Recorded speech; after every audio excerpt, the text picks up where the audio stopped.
Good morning, dear colleagues, guests.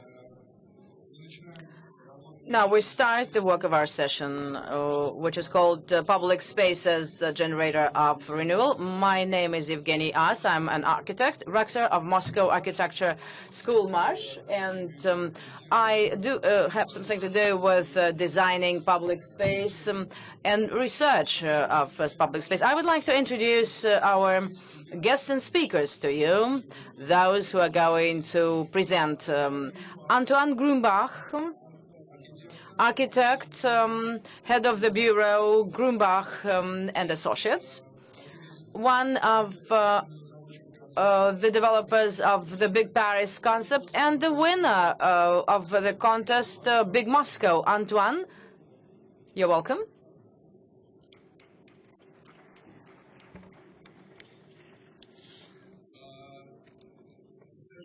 I would like to introduce Timothy Marshall, Director, ETM Associates from the United States. For many years, he's been director of the Central Park of New York, and currently he's managing parks and organizing public space. I would like to introduce Father Andrew Harland, architect, director, LDA Design from Great Britain. His bureau was developing Olympic Park in London, and currently they are developing the Gorky Park in Moscow. Then we'd like to introduce Maxim Nagatkov, president Svyaznoy group of companies and one of the sponsors, Nikola Lenevitz project. Oleg Shapiro, Wowhaus architect, he's developing architecture of public space in Moscow. Victor Vakhshtayn, sociologist, director of the Moscow Social Cultural Programs Institute at the Department of Culture of the Government of Moscow. And we expect the arrival of several guests who might arrive in the process of our session from the Department of Trade and Services of Moscow, and possibly head of Mr. Kapkov, Sergey Kapkov, the head of Department of Culture of Moscow government, and Michael Alechno, director of Moscow Park. Dear colleagues, it seems to me that our session might be the most interesting and exciting at the forum. At least I hope that it will be as such. So it so happens that the public space is the subject everybody concerns about, both the residents, citizens, and the managers, the leaders, and architects of the city, and artists. I mean, all those who actually in this or that way related with public and open spaces of a city. In the recent 20 or maybe more years, the public spaces has become the subject of discussion all over the world, and a big number of innovative projects for public spaces emerged in many countries of the world. The recent years, Moscow also has been catching up in this area, and some interesting projects in parks have cropped up. And if recently we were speaking only about Gorky Park as a generator of new public space, currently we can say that other parks are joining in. And there are projects of new pedestrian zones. Well, indeed, there's a feeling of understanding coming down that the public space is exactly the cement of the city. And this is what, based on what the city community is created, and thanks to what the civil society exists in the cities in general. Especially important it is for such big cities like Moscow, and the correlation between big public space and small public spaces and the localization of those spaces become very important. And during our session, we are going to elaborate on how the management institutes are interacting and how they are solving the issues of public space, and how architects are involved in solving the public space problems, and how business can be involved in solving all those issues, and how those problems of public space impact the structure of the society, and how the society or community can influence the public space. In this respect, I think it would be interesting to mention such a phenomenon as we've noticed during this year, that there's an absolutely new reality has emerged, that society has been mastering big public spaces and manifestations and movements. Occupy movements showed new forms of interaction with the citizens and public space. And this is what we're going to discuss today. And currently, I would like to start. Well, we, of course, are pressed for time. We don't have much time, so we're going to be very tough about our procedures. And I would request all panelists to follow my signs. And we have only 10 minutes to go each. По ходу, как будет разворачиваться дискуссия. And then we will would like to give the first floor to Antoan Grombach, architect who's for many years been dealing with public spaces in different cities of the world. Especially interesting we are in the fact that Antoine, with his team, has won the tender for Big Moscow project, and how his project was dealing with Moscow issues. So it's a very interesting. Antoine, the floor is yours.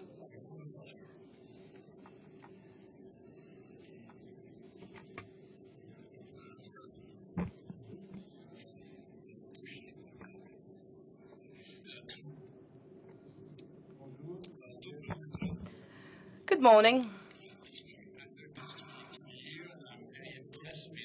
Energy that the city of Moscow has put into this forum, because I think it's one of the crucial questions that we have to face in the 21st century.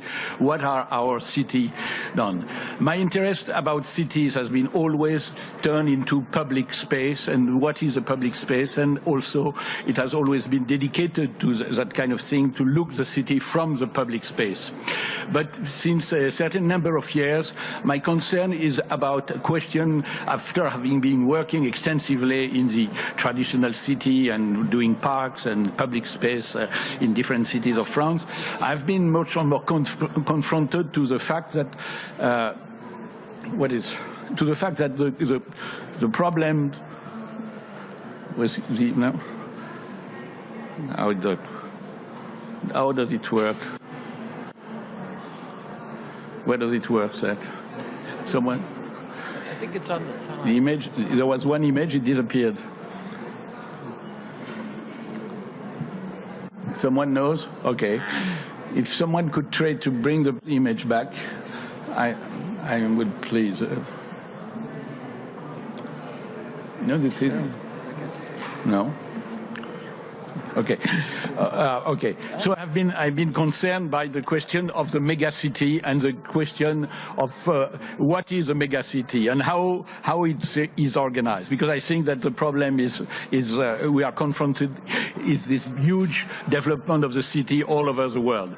And among those problems, working to this question of very large megacity, and we work extensively on the megacity from Paris, Rotterdam, and London all together as one of the megacity of the 21st century, I have been convinced that one of the big questions we have to deal is the question of public space in the megacity, and the question is, for me, so solved, or let's say partly and solved or understood, if we touch the question of the problem of the public transport. Public transport have been embedded inside the deepness of the city for the beginning of the 20th century.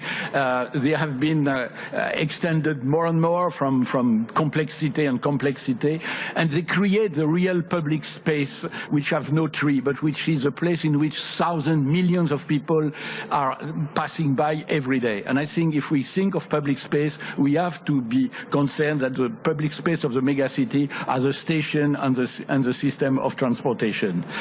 I have been concerned with a line of subway that is called line A14, which goes through Paris, and I've been in charge of a very complex places, which was under a railway tracks, and it was to build a new line without a driver called the Ligne Météor in Paris. And in fact, in this project, which was below the railway track, we have to build also on the top of the railway track a big boulevard and lots of development. I even myself did one building, but my concern was with this big station. And we say a big station inside the city is a public space, and we create a big public space inside the subway, as you see, like a big amphitheater, which when you go from the station going to take the subway, you pass to this big space. The idea was that this big space would be a real public space,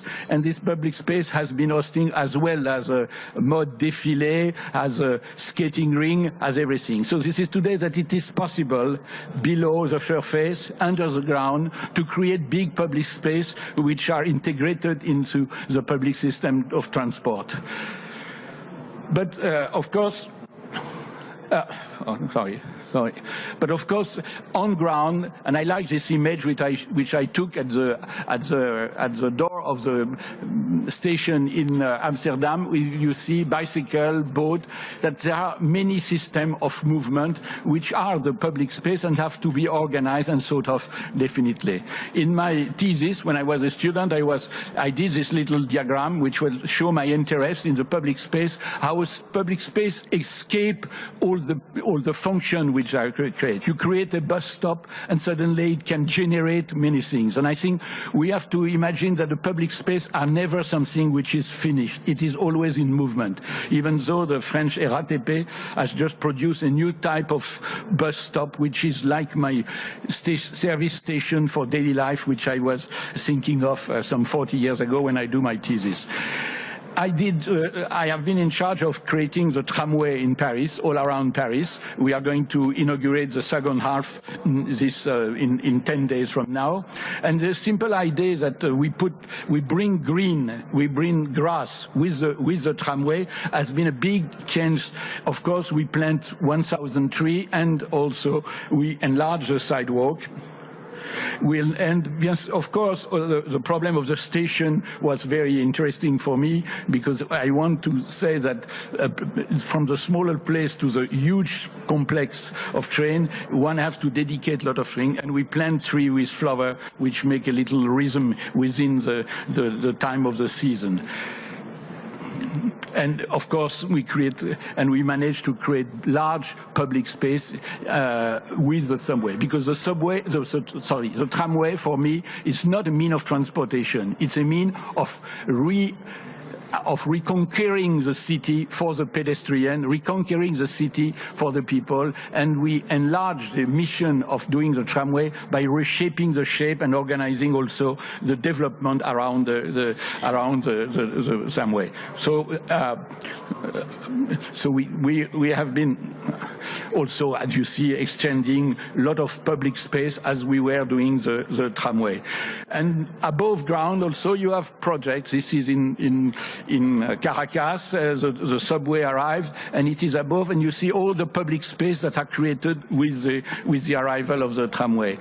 We have been working extensively with the system of cable car hanging, I don't know the name, tramway. We call that the tramway of the air, which is a fantastic tool that many cities are developing to create. And it changed the look, the landscape of the city. You can see the city from above. And in the Great Paris project, we have developed a huge number of them along the Vallée de la Seine to connect the different elements and to go up. So a new system of transport, which means a new discovery. And I think that public space is also a system of discovery of the city.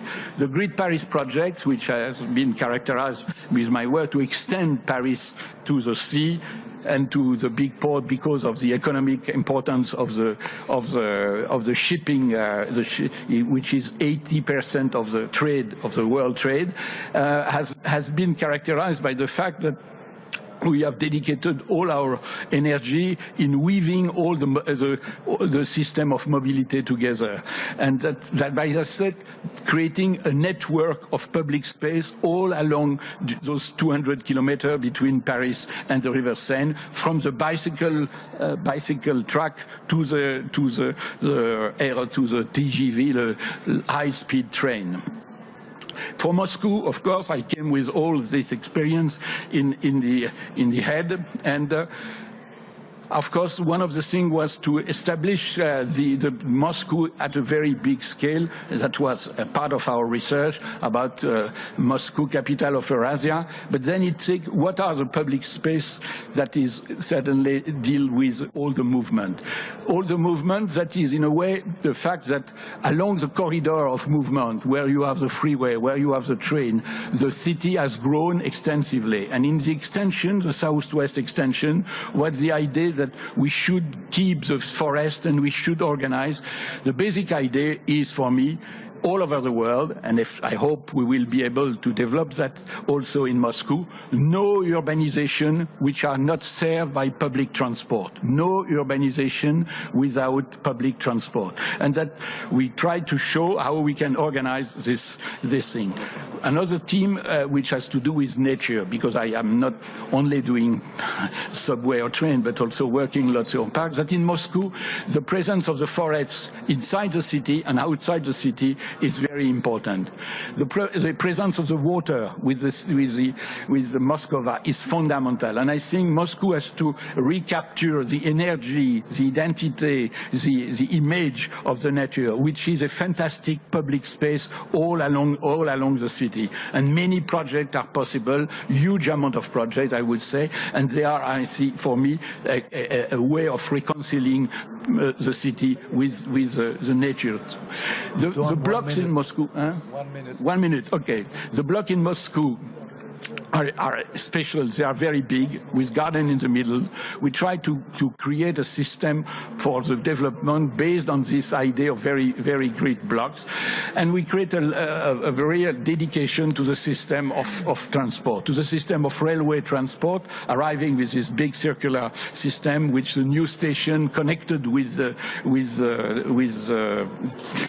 airport, and also to develop certain number of subway and line, which with my partner, Jean-Michel Wittmott, Katchenko, architect in Moscow, and Aegis, the engineering office, we tried to see how we could do. The line that is Scarlet, which is a new Moscow line, is the line in which it develops the city that we imagine could be developed along the line. It starts from the 3 stations, and with the opportunity to develop a huge area on the railway track, as it is done in all the city of the world. It goes on, of course, by next to the Kremlin and the reorganization of the Hotel Rossia, and the fact that we examine the possibility of bringing the city to the water and creating a big public space on the water, which does not exist really, and also to reorganize the big park along the river. And also, the idea when it goes out of the MCAD is really to take a city in the forest or in forest in the city, having a system of transport which combine a train on below ground and a tramway on top of it, and which develop in many different opportunities like Komnarka and so on, to just say, and again, no urbanization without public transport, because this is a public space of the big metropolis. Thank you. Спасибо. Thank you.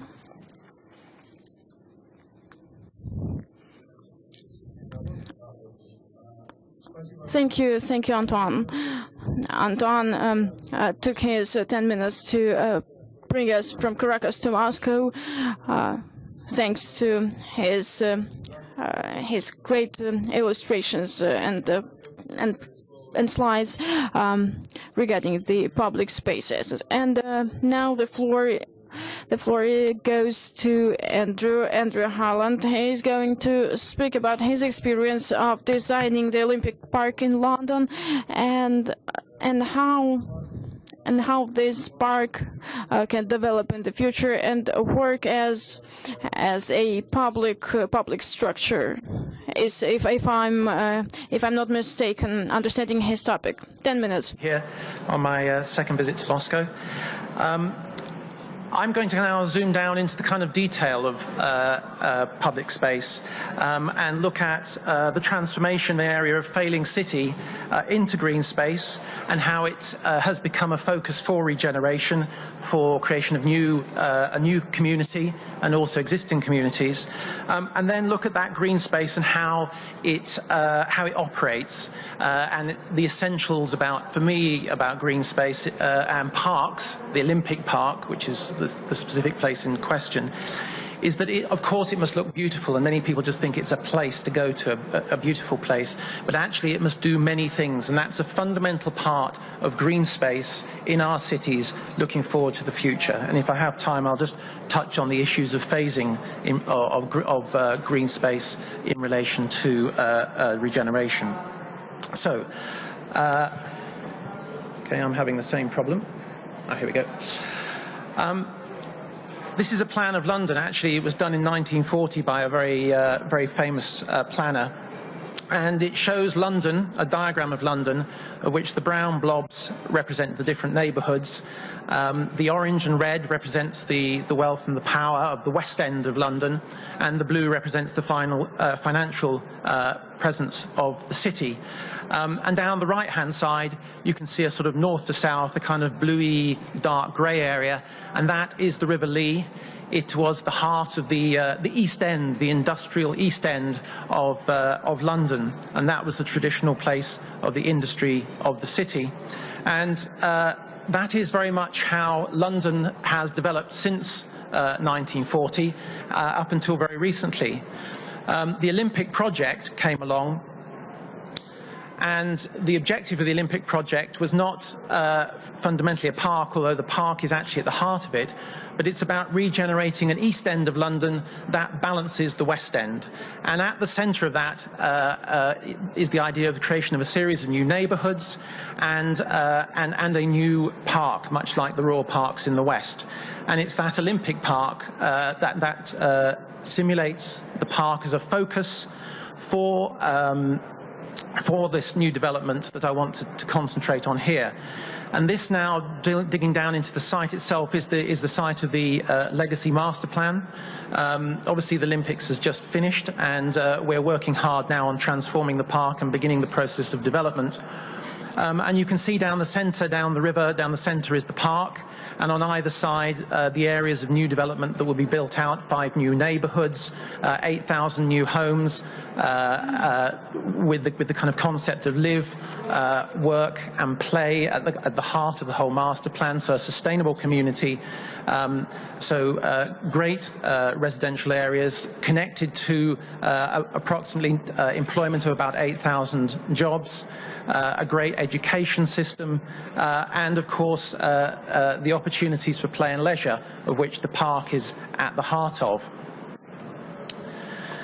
So if that's the kind of objective for regeneration, what role does the park play in that? Well, a fundamental part of the regeneration of this is actually the whole connection of the valley. This is a view of the site before the project started, and you can see how fragmented this space is, how it's divided by the river, the canal, railways, roads, that actually there are a whole series of utilities crossing the space, and it's fragmented by the different land uses as well. So actually it's a discontinuity in East London, and here you can see the kind of character of it, the railway lines, 52 pylons crisscross the site, making development extremely difficult, a series of kind of quite low-grade uses, everything from light industrial through to this type of breaker's yard collection. And the loss of its natural assets, its river, building very much on what Antoine was saying, the natural asset of this was its river. But following the Second World War, a lot of the East End was demolished and moved, and the levels around the river were raised between 5 and 7 meters, so that actually now the river can't even be seen. And you can get a sense of the scale of the whole redevelopment here, which I think kind of reflects the kind of scale of developments we're looking at in megacities. and most of that area is part of the development that is associated with the park, and the park itself sits on the river running through the middle. One of the key parts, I think, in the development not only of our parks on post-industrial landscapes, but also in terms of our developments, is actually how we do this in a responsible and sustainable way. And there's a whole series of points here. The games were aiming to be the greenest games ever. One of the crucial factors was that despite the contamination of the ground, 98% of what was on the site was retained on site. So that was a really crucial factor. So there was a huge, they spent years cleaning material. All the soils were brought in, were fabricated on site. So we created inert material from what was on site because it had to be decontaminated. And then we brought in organic matter, nutrients and so forth to actually create the means for growing. And there was a whole series of transformations like that, which were fundamental to cleaning the site up and making it ability to be a park, but also to be developed, and in particular, placing 52 pylons underground into large tunnels. So a massive infrastructure project. The tunnels was one of the largest infrastructure projects going on in the UK at the time, and the regeneration project, one of the largest in Europe at the time. I was talking about the park and its role, and here are a number of objectives for the park. So the park isn't just a place for people to go. In the longer term, it has a series of objectives, which I don't wish to run through in total, but just to pick up one or two, which I think are extremely important. And picking up on one, which is the whole kind of issues of connection. So having had this problem at the beginning, where there was a very, very fragmented landscape, a very fragmented post-industrial landscape, and actually it was inhibiting the whole connections within the city. 32 bridges have been built as part of this project, which are all integrated with the parkland. So parkland becomes a key part of the connection. And I think another component that will be extremely important is the whole issue of social cohesion, and it being a focus for the community, and the activity and events that actually are facilitated by this place will be incredibly important. Another factor is the economic development. I mentioned employment, but actually land values are key, and one of the great importances, I think, of public realm is in fact its value in terms of the improvement of land value, not in itself, but in terms of the people's willingness, therefore, to invest and have investment programs in public realm. There needs also to be that economic feedback. So I just want to talk about a little bit of the Olympic Park and just talk about it as a place and as a system, so that perhaps there's some understanding of the kind of background that I'm talking about in the creation of this place. So this is the North Park. There is a Southern Park part, which is more of an urban entertainments area. The North Park was always anticipated to be closer to the residential areas, so therefore more about being a neighbourhood park, and therefore it's more of a green space. And these are the kind of design principles. I won't linger on those, except that the principle is it's a green space, it has much more of an ecological focus, but the crucial part is that we're able to lay back the slopes and express the natural asset. I was listening to a talk yesterday about the ZIL project, where they were looking at the natural assets of the built environment. Here, the natural asset of the natural environment, the river, has been expressed, and these sections show how the top section is the previous, what was the previous situation when we arrived, and how the top one, you can see how much more green space is included and created, giving much better views from much further away, so there's much greater extent in terms of views to the river. Oops, let's see if I can go. And so you get this kind of relationship, so people can actually get down next to the river, it can be seen from further away, and becomes a focus for the parkland. And in laying back those slopes, it also allows us a place to retain a lot of that material that I was talking about before, creating a sculpted landscape to create a brand new and very distinct topography, a topography that's that actually has a number of different uses. And so we developed this idea, of a sustainable environmental system, a system that looks to the topography but lays a series of things on top of it. And in the first instance, The water system, we're taking water from these large areas of paving, which are around the edge, and from buildings, and actually managing it through the landscape to improve the quality of the water, but also to hold it and to improve flooding. So 5,000 houses upstream were removed from the danger of flooding as a result of this project. That the topography expresses the opportunity for circulation and movement to get down to the water, but fundamentally our approach to parks is about access, and public realm is the ability for the widest possible range of people to use it, and therefore providing gradients that are suitable for the disabled was a key generator of some of the forms that were created. And over that is laid a complex mosaic of habitats and landscapes which make them very resilient in terms of addressing issues of climate change. And finally, lawns, a system of lawns that actually enable people to get down there and experience the space so that they're usable people spaces. So you've got this whole series of things that are doing environmental and human operations. And I'll just show you a few examples of what I mean by those in a little more detail. And here you've got an example now. Here is an illustration of the North Park as it's finished within it. You can see the structure and those different elements. And the water system. So there was a series of swales which came down to these frog ponds, and you can see how the water rises and falls and accommodates and holds back water, and the kind of character of the environment that creates. So Andrew, we're coming at the end? Yeah, okay. 2 minutes. Okay, that'll be fine. Here we have a diagram of circulation and how we were working to try and create gradients that were gentle enough to meet our DDA regulations. And so there are long sweeping ramps, and how that interacts with the topography to create a very distinct type of character. How we have a diverse range of habitats, so that there is a resilience as climate changes, and our climate is changing rapidly at the moment, and I understand it is here as well, so there is that need for adaptability. So whether it's riverside, whether it's wetlands, whether it's woodlands, whether it's meadow, these will all evolve. And this just shows those spaces that I was talking about, the lawns, and how they were created on the right-hand side, and on the left-hand side during the games, you can see them full of people and how they were supposed to operate.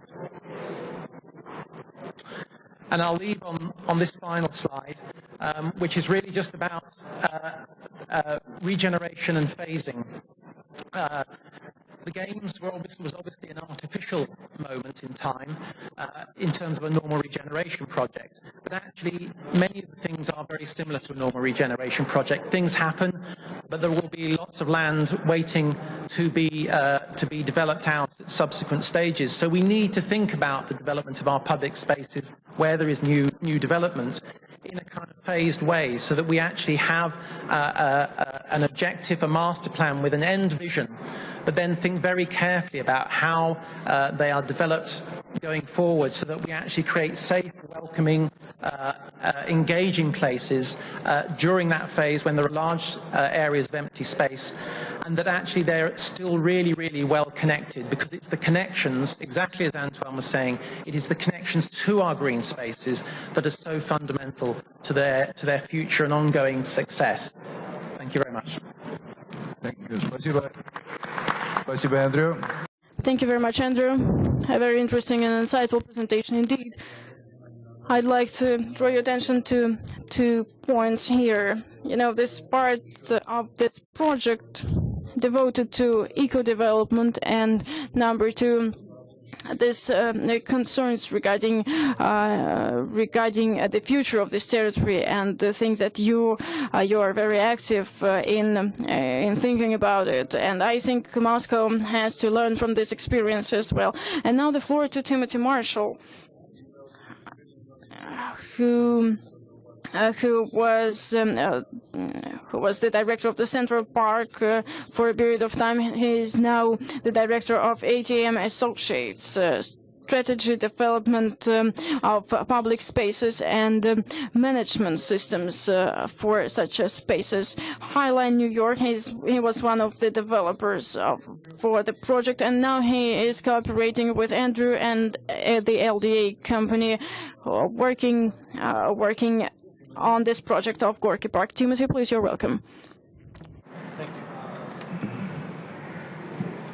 Thank you, Eugene. Good morning, everybody. It really is a pleasure to be here and to be invited to come and speak. This conference has been really impressive, and I'm really honored to be here. What I would like to talk about this morning is not design.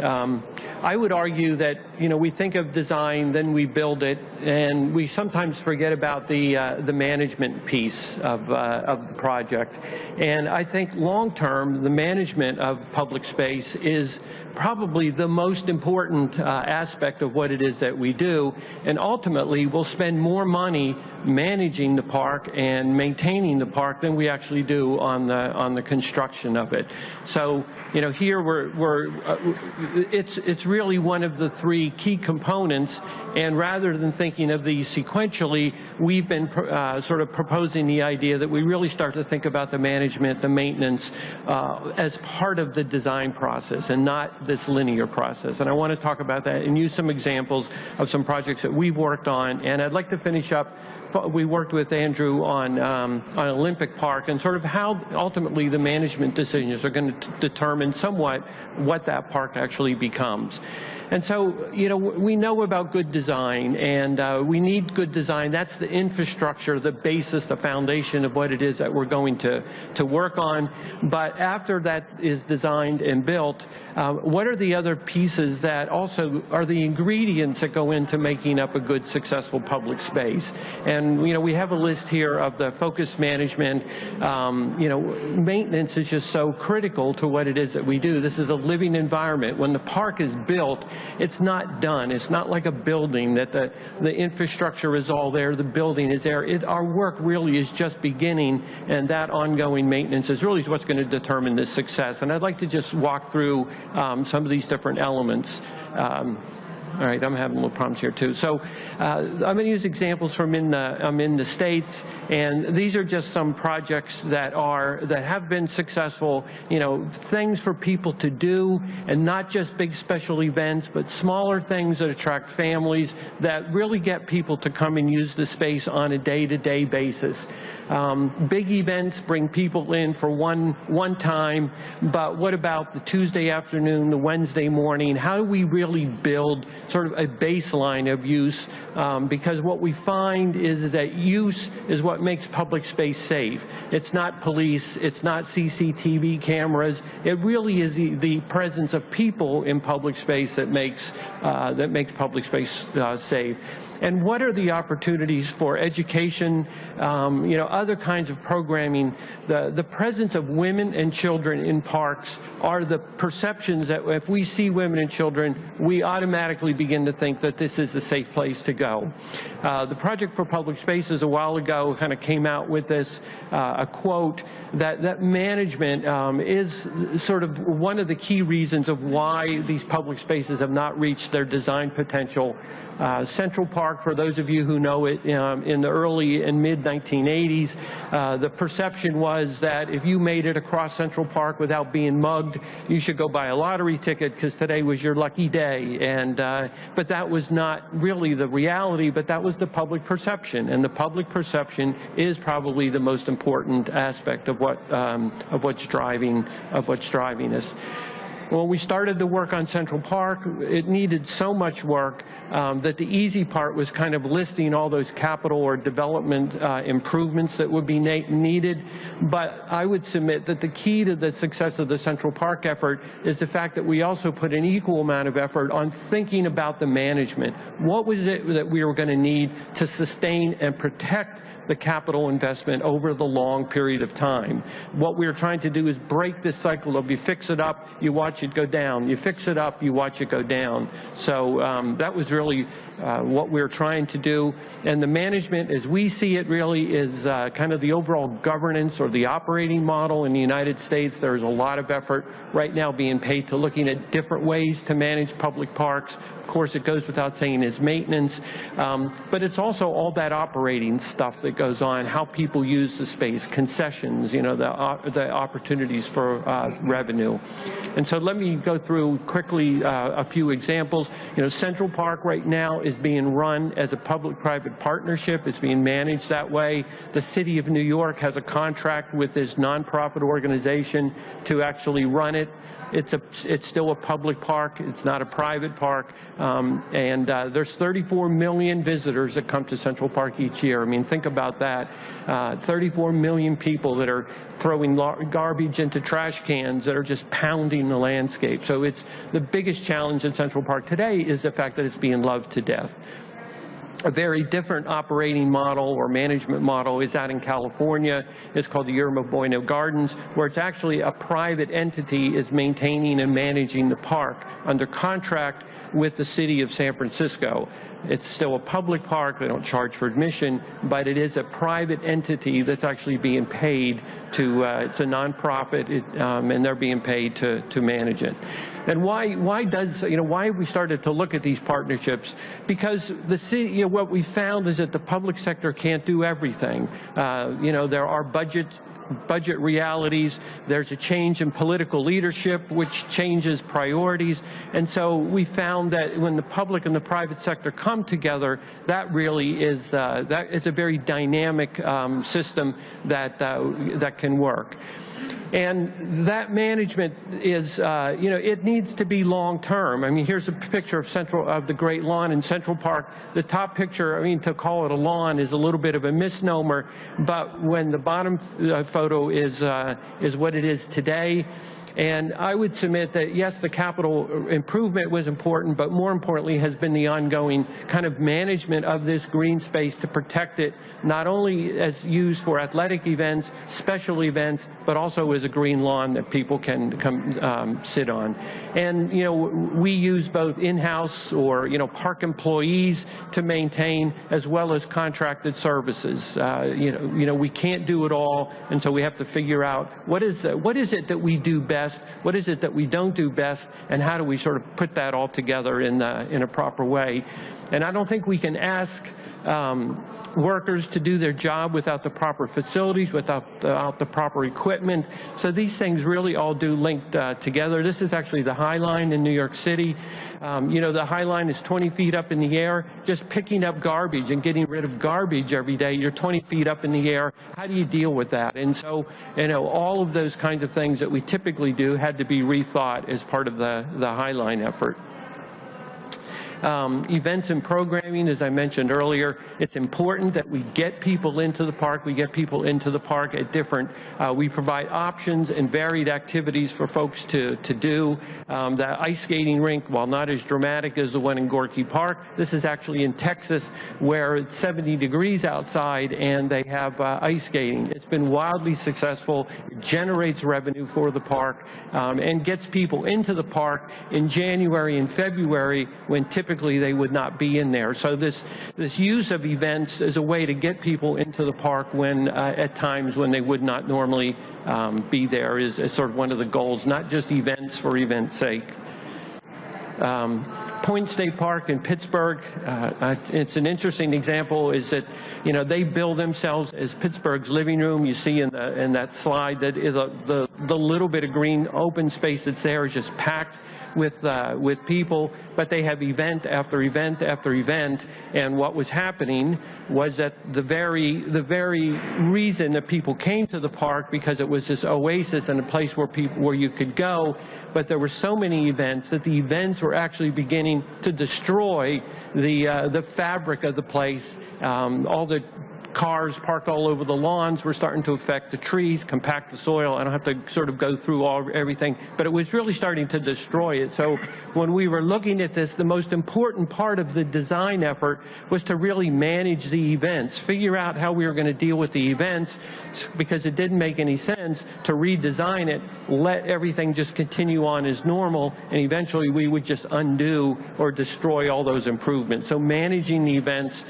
we flipped the events from the left-hand side to the right-hand side, worked with vendors, and actually figured out the best way to have these events and at the same time not destroy the very fabric of the park itself.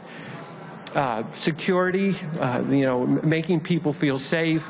is again, I mentioned the presence of women and children, staff. I mean, all of those kinds of elements really are what go into making a plan. In my estimation, and again, it's not just about police or CCTV cameras. It's some kind of a physical presence. Food, things for people to do, services are very important, and a range of services. We work very closely to try and get different kinds of food options in the parks and different price points. And they also become opportunities to generate revenue. And of course, a key thing is that the revenue that the parks generate stays with the park, so that money can then be used to offset the operating expenses. This is just a little image of many parks right now in the United States. We're looking at different ways of actually getting that money for the operating dollars. We're not relying solely on government to give us that money, but there's an entrepreneurial sort of element to everything that we're being asked to do, that again, the government is saying, we know we can't fund everything. We can't sustain this level. We need help to do that. And so, looking at different options of how to achieve that. And I want to end with just a couple quick slides. Andrew talked about the Olympic Park.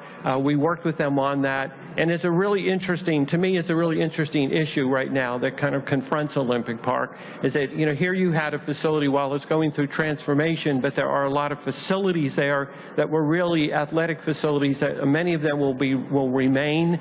And the question really becomes, how are they going to manage the park? Are the facilities going to be the primary sort of reason for people to come back to Olympic Park? Andrew showed you those slides where it sort of sits within this larger community. It's a distressed community that has a lack of public space. They need that public space, but that balance of the facilities to regular neighborhood park or regular user needs will be the thing that kind of determines what the park becomes.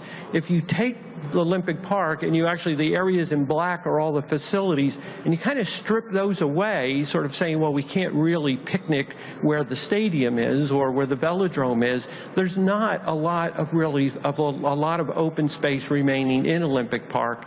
And so how does that space actually get used, and what's its association with the different facilities that are there? So depending on how they make those decisions, I think will really influence what kind of park Olympic Park could be. It could be a real model, a new kind of park for Great Britain and also actually for the world internationally. But the decisions that get made, there's sort of two opposing ways that the park could go, and depending on which way they choose, it will really determine what kind of park and what kinds of goals the park actually sort of fulfills. And so on that note, I would like to end, and thank you all for your time. Thank you, Tim. Спасибо, Tim. Thank you, Tim. A very interesting presentation. And I was very much impressed by the formula that was used at the Point State Park in Pittsburgh. The park is living room of the city. And it seems to me that it's a great characteristic of what public space can be in a city. Now I would like to give the floor to local participants of the session. And Олегу Шапиро. Oleg Shapiro, architect, founder of the first Bauhaus, for several recent years been active working in the Gorky Park. He started in Gorky Park at first, and then he covered his influence over the other parks of Moscow. And I would give the floor to Oleg Shapiro to tell us how an architect can be involved in creation of public spaces in a city. Good morning. Or good afternoon. Well, we were saying here that an architect has become a noticeable, a distinguished figure. I think it happened quite recently when the authorities in Moscow was changed, and for a very simple reason. When the city administration starts working, there's a deficit of ideas and people who are ready to implement those ideas. Those executors are performers. And what is most important is those generating ideas. ideas. Everybody of us had to reflect, that architects might know everything about a city, but the question was as to how this profession is ready to generate something from them, some ideas. And at this point of time, some traditional activities like tenders can be replaced with some or independent projects that can be offered to the city and communities. They might be implementable or not. And in this respect, there was a very interesting experience with the parks. That, first of all, Gorky Park, we started it a couple of years ago. Then the department and the head of Department of Culture was then the head of the Gorky Park at the moment, the manager. And there was a nightmare in the park, and it was not clear as to what to do.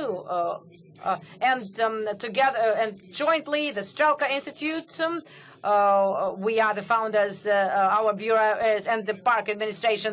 We worked then to transform the park for it to exist at least 2 to 3 years before we really would start comprehensive reconstruction based on a very serious, thoughtful project, a comprehensive project. So we had to do something about it. And in this respect, even those who return to this product level. So we had very little time and no consultants to go with due to the deficit of time. So we had to invent everything on our own as to how to program the park, what we should start with, how to continue, and what to do with it about the park. Because the March view of Gorky Park with ugly skating ring and awful criminal facilities that were called attractions.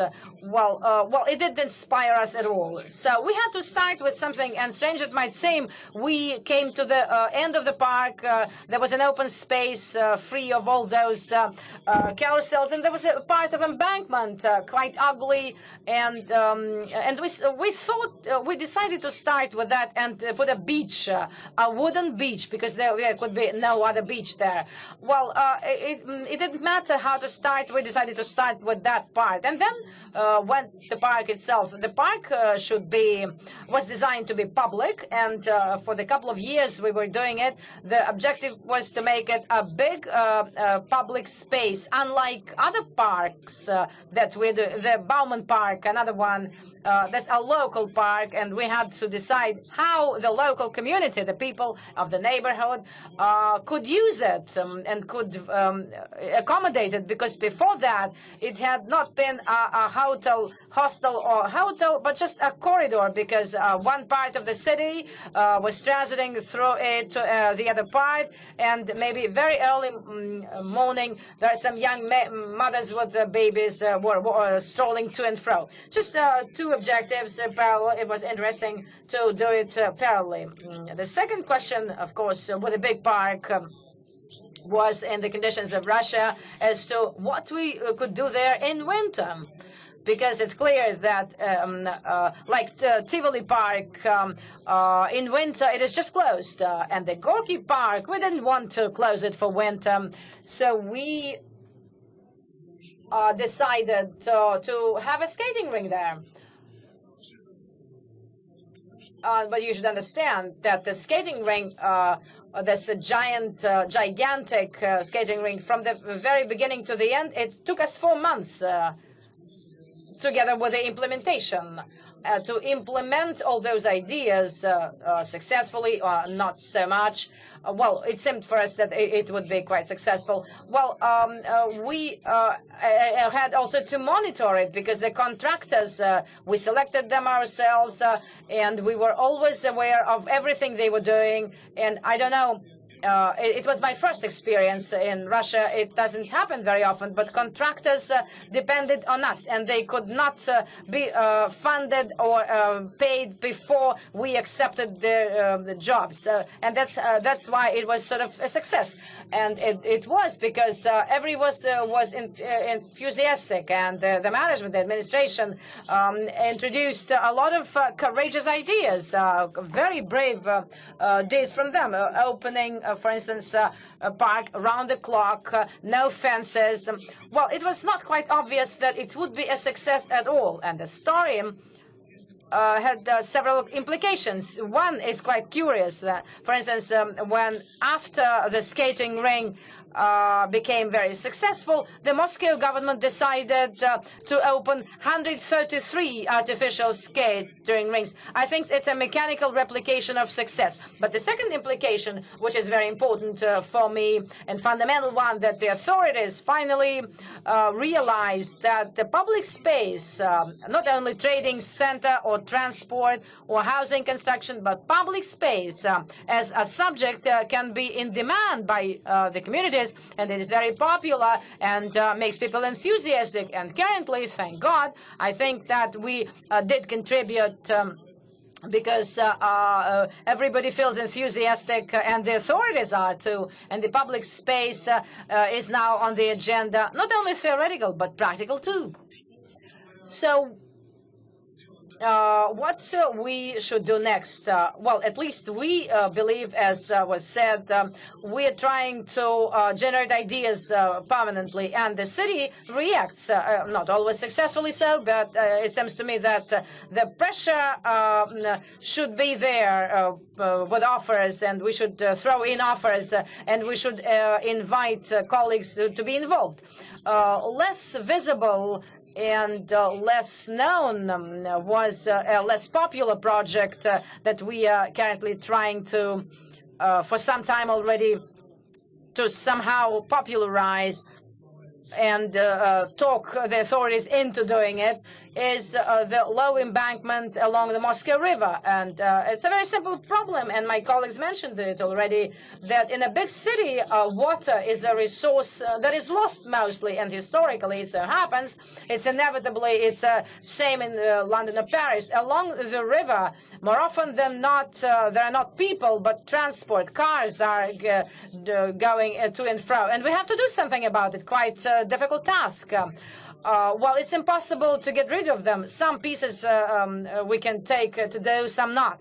That's why what we suggested, maybe a bizarre solution, but still, to make parallel embankment, maybe wooden, maybe metallic carcass, going along the embankments above the water, joining some important parts of the city, allowing people to see the river and to see the new landscapes, transport to stay somewhere apart, to go in this direction, I mean. The recent development of this subject in the space and time was jointly with us, Architects Bureau. We're trying to offer a pedestrian street or embankment instead of Krimskaya embankment. There are 4-lane road, and there's no traffic, and there are some ugly, boring artists standing there. They say that they're selling there. I didn't see them selling anything. And this topic, I think, can be a model. You have 1 minute to go. A model of what actually happens, and we should think about what will be located here, and why, if we just take away transportation from there, why people will will go there, and will this place be attractive at all, and how it will act in the whole system of the city. Why people should go through this embankment and go to the Tretyakov gallery afterwards, and the Sedekha and the Red October location. So we try to answer all these questions and afterwards discuss it, and we invite you to participate in this discussion in the nearest future. Thank you very much. Thank you, Oleg. If you were talking about our mutual product, I would stop your speaking earlier. Thank you. I'd like to give the floor to Maxim Nagatkov, president and founder of Svyaznoy company. And he's one of the businessmen in Russia who deals and sponsors and is very interested in development of public spaces. And the project he is supporting in Nikola Lenivets, you are all aware of. It's not a city project, but this project involves lots of architects, and it is devoted to development of public art. And apart from that, Maxim is heading the Yopolis project, which invites people to participate in development of city and city spaces. And he has lots of other ideas. I'd like to ask him to share them with our audience today. Thank you. You know, I'd like to speak about two ideas I'm very interested in development of Nikola Lenivets and Yopolis project. Nikola Lenivets started as a festival, which is conducted during 2 days, 2 summer days, annually. And 6 months ago, we started thinking about how to have something going on there during the year, and we thought that we can do something about it, and it's very interesting for us.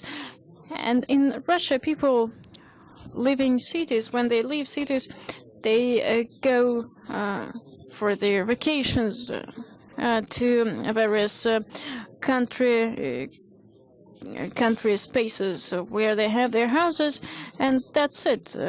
No public life at all.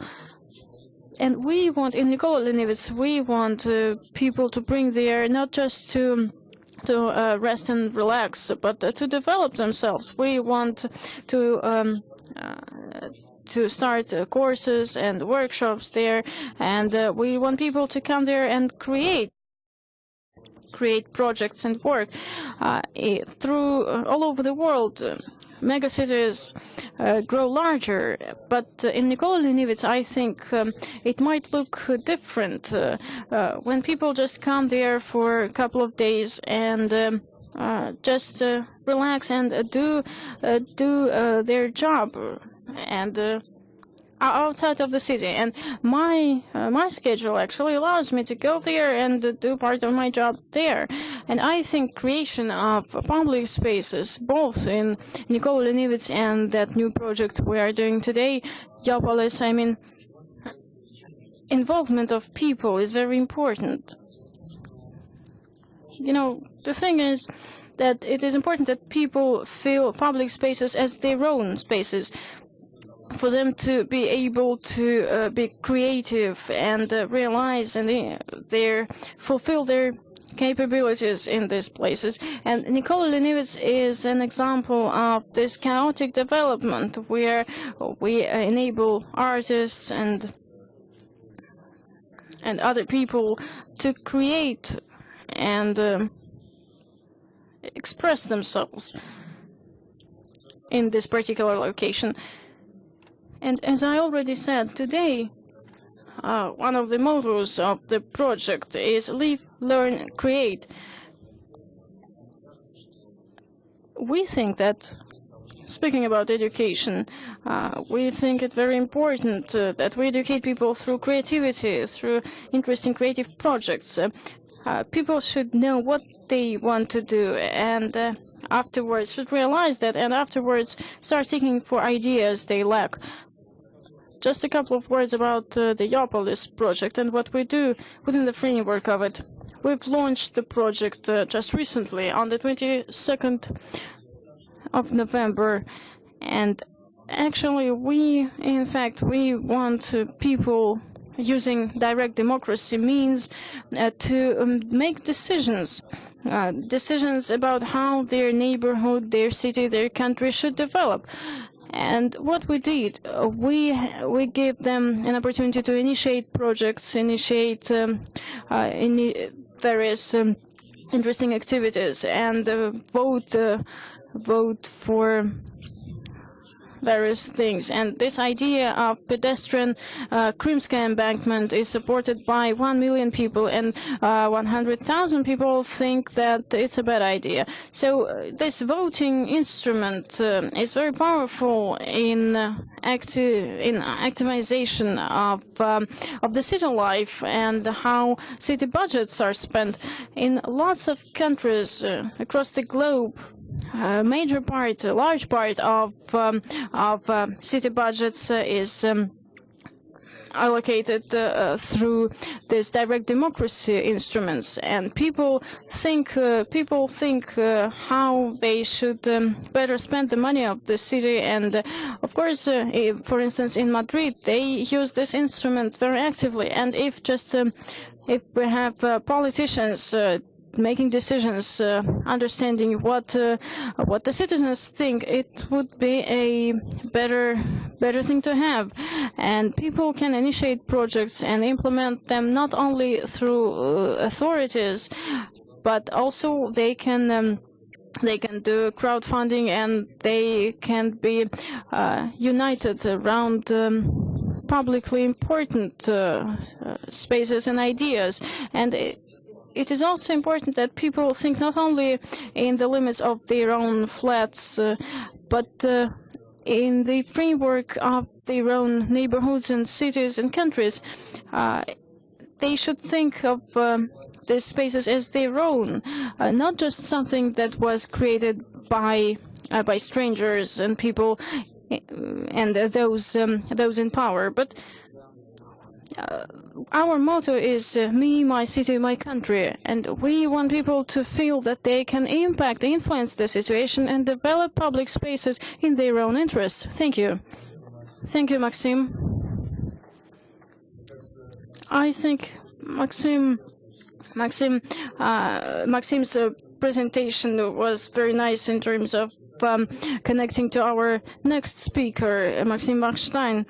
Victor Vakhshtayn. He is a sociologist, head of the institute, rector of the Institute of Social and Cultural Programs, and his interest lies in cooperation of the society with the space. And I think things that I already mentioned, new forms of social activities development in the city and their implementation. I think he can give us a couple of comments, very interesting comments on these topics. Please, you're welcome. Thank you very much. I'll try to, focus on a couple of things that were mentioned. When we speak about public spaces, we focus on spaces mostly, but the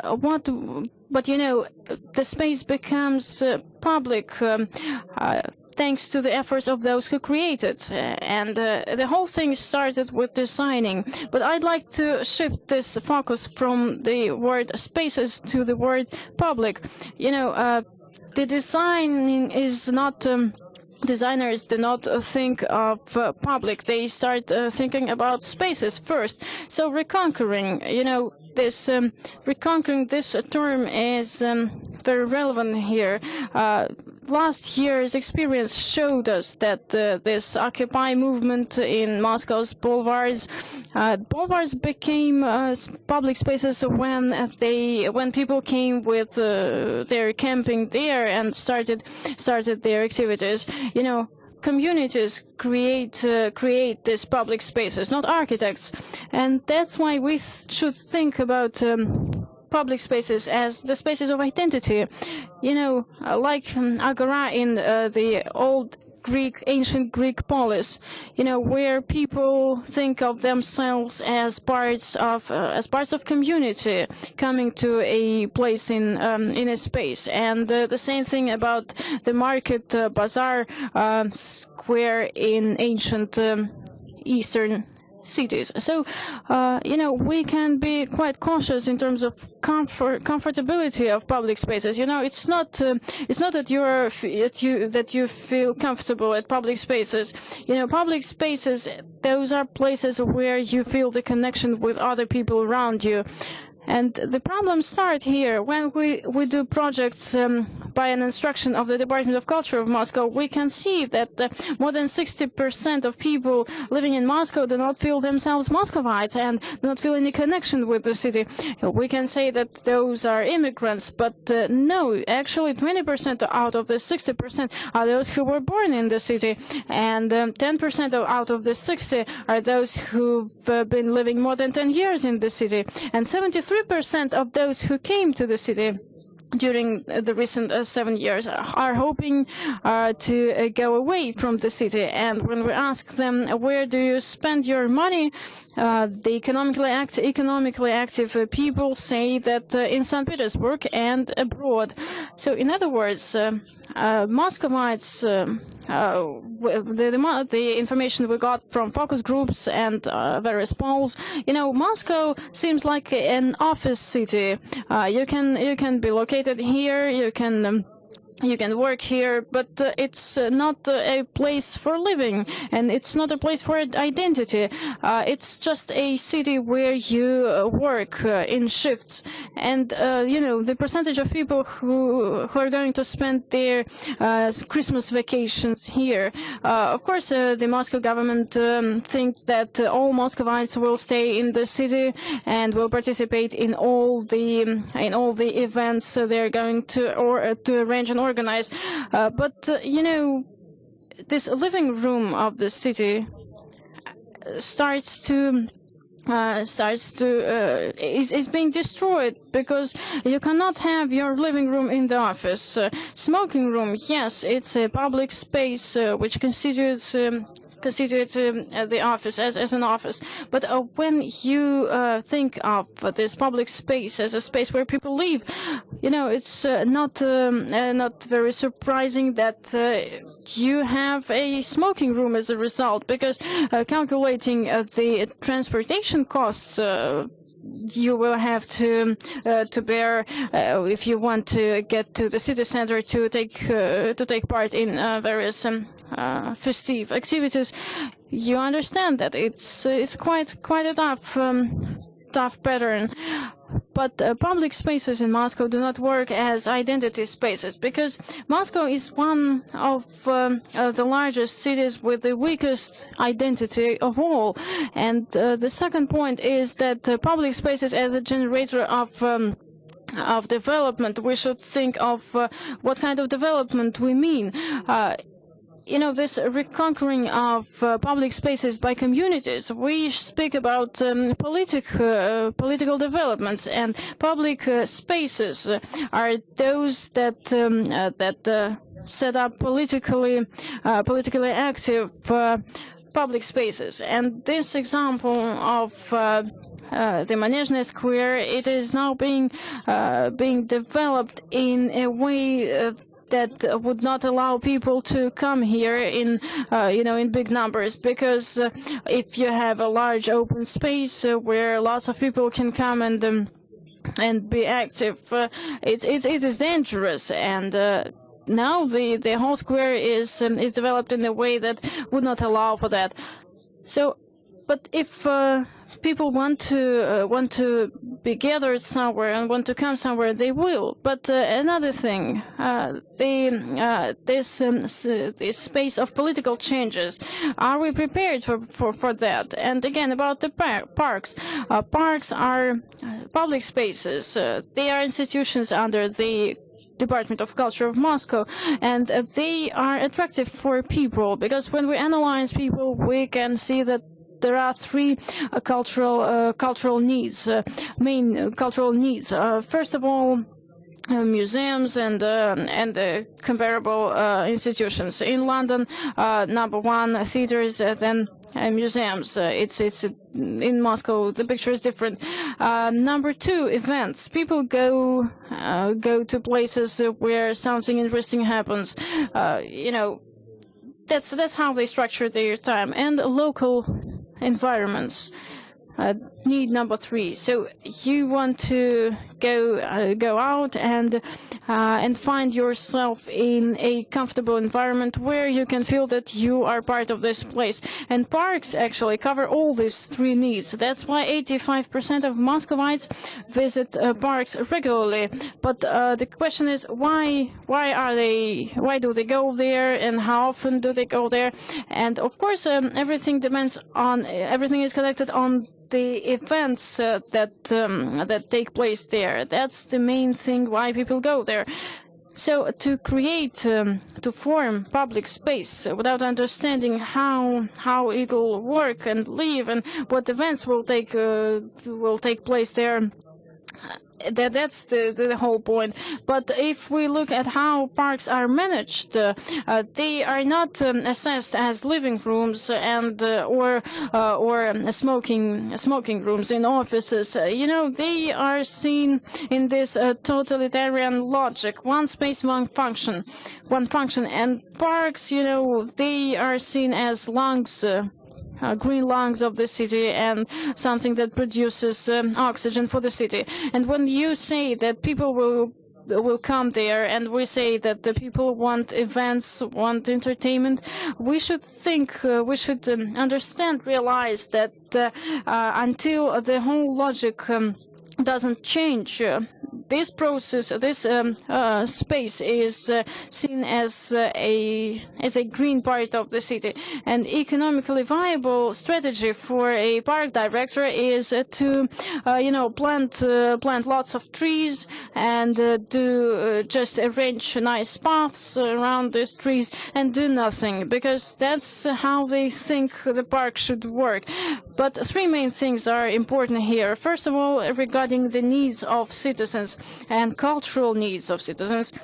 Number 2, regarding communities and how they are set up, how they are formed, and of course mechanisms of management and assessment of various departments' activities, and this cluster of department around the public spaces in today's logic of political management. Until we do not have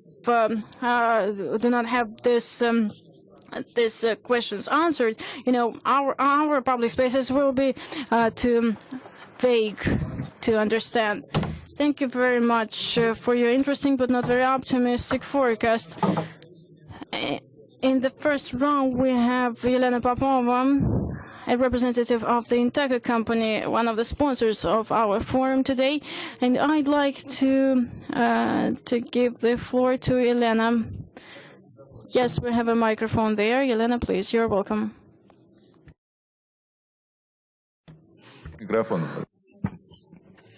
Good afternoon. I represent the company aiming at generating profit from construction. And in this respect, we could think that we occupy the position of having to squeeze out as many square meters as possible and now talk about public space. But indeed, it's vice versa. Since we are in a competitive space and environment, we did realize that any construction in a city requires very important and valuable for the citizens, valuable spaces, public space, which would allow a person to identify himself with the place he lives in. And in this respect, we have different levels of space. We have a level of a yard we live in. I mean, it's a place where mothers with the babies go for a walk. We have a level of a small city park, along with which, for instance, we are going every day to school with our child. We have a level of trading center, which has become a public zone because it's a northern country we live in, and the only place you can stroll and walk around in winter is exactly a trading center, in weekends, I mean. And there's another level of public city space. It can be parks or squares. At the moment of, for instance, when we have to express our opinion to the authorities, we go to Bolotnaya, which is usually empty and vacant. And if we want to go to meet a friend, we go to Arbat. And if we are in the center of the city, and we also have the parks. We have the parks that the previous speaker was talking about. In our city, for a long time, we called them the place for murder, because the Ripper or the murderer was the talk of the town. So a lot's being done now for the concept of city park. I'm not going to elaborate on that now, but where I was involved, for instance, is the concept of development of Lesiny Ostrov, which is Deer Island. And there is that subject quite interesting agenda. For instance, the period when people are not allowed to get in, I mean, in the depth of the park. Why so? Because in spring, the sort of marriages between the animals. Well, it might seem funny, might sound funny, but we even planned a system of fences and even introduce passes for people not to go inside the park. Maybe it's a curious thing, or even funny thing, but the practical side of it, since I'm a practical person and my approach is quite applied, I would like to say that the space becomes public with several conditions in. First of all, it should be paved. Roughly speaking, we should provide the floor. Secondly, it should be well lit. There should be light there to identify the person you are going to meet there with. Third, the space should have benches around, because we know that any socially meaningful space should be well sit on. If you look at the Moscow streets, you will understand that there are no benches whatever. Just quite recently in the parks, we start having them, which is sort of seems strange, because from my childhood, I remember having benches in Tverskaya, and I don't see why, I don't understand why we cannot put them there now. Another condition related with our snow, famous snow. Well, winter entertainments are great, but we all know that going along the streets in winter is practically next to impossible. Or we either have to sweep them, or maybe stop, or maybe introduce some covers or roofs in some zones for the people to be in. We do have examples. Unfortunately, not in Moscow, as usual. But nevertheless, I think that what we can do realistically, and this is exactly what we're going to do in our company, we can create a system of measures, starting from our yard in the neighborhood down to a big city square, which will allow people to feel comfortable in the city, and even being willing to talk to people, to communicate, to socialize. I mean, it's a system of events that we regularly arrange in our districts. For instance, you can see it 3 to 4 times a year in Shvalsky, for instance. And I think we will do the same with garden quarters, which were designed around public space, around the lake that was created by great architects. And I think that very important is the fact that this problem was articulated, and that we all are reflecting on that. And thank God we now have a society we can offer public space to. Thank you. Thank you, Elena. Well, our administrator said that we have 5 minutes to go, and I would like to at least one question from the audience. for us to, well, you know, to have a discussion style. There's one question there. Please grab a microphone. Good afternoon, Andrew. When you were talking at the Red October, there was a question about Vorobyovo Hills, the space just right after the Gorky Park. And you said that you are not going to do this place because it will stay wild. And presently, I know that you received the technical assignment to develop this place. Please tell us what's going to happen with this place. Thank you.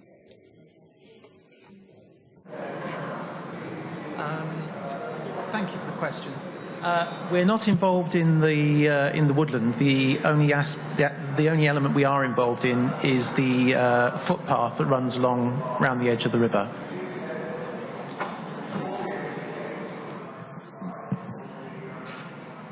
I think it's just a clarification of point, I think. Спасибо. Поскольку вопрос был... Thank you. It was a very fast question. Okay, let's do another one. If there are no questions from the audience, there is one. Please send them the microphone. I would like to clarify about so-called closed public space. In Russia, you know, we have winter, as you know. And besides railway stations and underground passages, well, I couldn't even call them public space in winter. Do you think that the trading centers can be viewed as such winter spaces? And another question, whether there are specific technologies in place of analysis of public space or some standard solutions, or is it always a unique experience linked to the specific community? To whom is it the question? To everybody? Who's ready to answer? Welcome. Victor? Well, so since I'm designated as the one to answer, well, just one minute. I will answer the second part. Of course, there are standard, typical solutions an attempt to measure the impact of public space. It doesn't work, any of them, when you don't have to get the average temperature per hospital, but the feedback from public space in several cities of the world. To do specific decisions, specific solutions, specific city, every time you start looking at different indices, and then you conceptualize and say, this is what is going to be important here, and this is the research, and it is a generalized trust index. And thus we see how the public space built up the socializing atmosphere with the people they don't know. And there's some public space that can do it to provide such social capital, and some that don't, because it's